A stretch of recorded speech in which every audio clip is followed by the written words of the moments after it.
Satya and scene. నాకు తెలిసి సినిమాని ఒక లేయర్ మొత్తం అంటే వాళ్ళ భుజాల మీద వేసుకుని ఆడియన్స్ థియేటర్స్లో అంతలా నవ్వుతున్నారంటే దానికి ముఖ్య కారణం మా సత్య అండ్ మా సీను. వాళ్ళు చూపించిన ఇంట్రెస్ట్ ఈ సినిమా మీద, వాళ్ళు పెట్టిన ఎనర్జీస్, టైం, ఎవ్రీథింగ్ ప్రతి ఫ్రేమ్ ఈరోజు పండింది. So darling, thank you so much. నాకు మోస్ట్ ఫేవరెట్ పర్సన్ మా సీను. చాలా లాంగ్ జర్నీ చేసాం. అండ్ ఈ సినిమాలో నేను ఎన్నిసార్లు చూసినా ఆ షాట్ నేను నవ్వుకునేది. అది డబ్బింగ్లో చూసినా, ఎడిటింగ్లో చూసినా, ఎక్కడ చూసినా నవ్వుకుని. అండ్ థియేటర్లో అంతమంది దానికి నవ్వుతున్నారంటే నాకు ఒక తెలియని సిగ్గుతో కూడుకున్న ఎక్స్ప్రెషన్ ఒకటి ఇస్తాడు మా సీను. ఎప్పుడంటే రాజాకి ప్రపోజ్ చేయడానికి రిబ్బన్ ఇస్తాడు ఫస్ట్. అది ఆవిడ పేపర్ అంతా చూసి పేపర్ చదువుతుంది, రిబ్బన్ పోద్ది.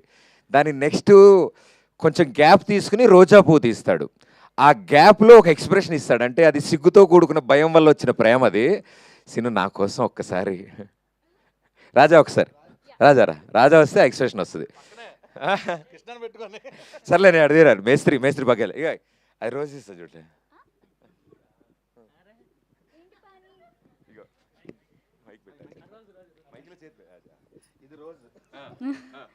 ఏంటి పాని, ఏంటి పాని?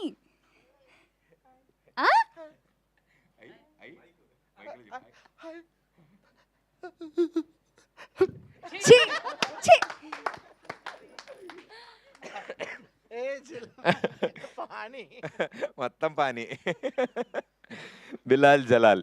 సో ఐ థింక్ ఇదంతా ఓన్గా క్యారెక్టర్ని ఎంత బిలీవ్ చేస్తే యాక్టర్స్లోంచి ఇంత ట్రూ పర్ఫార్మెన్స్ వస్తుంది. Thank you for believing us Sinu. మమ్మల్ని నమ్మినందుకు, అంతలాగా హార్డ్ వర్క్ చేసినందుకు థ్యాంక్ యూ సో మచ్.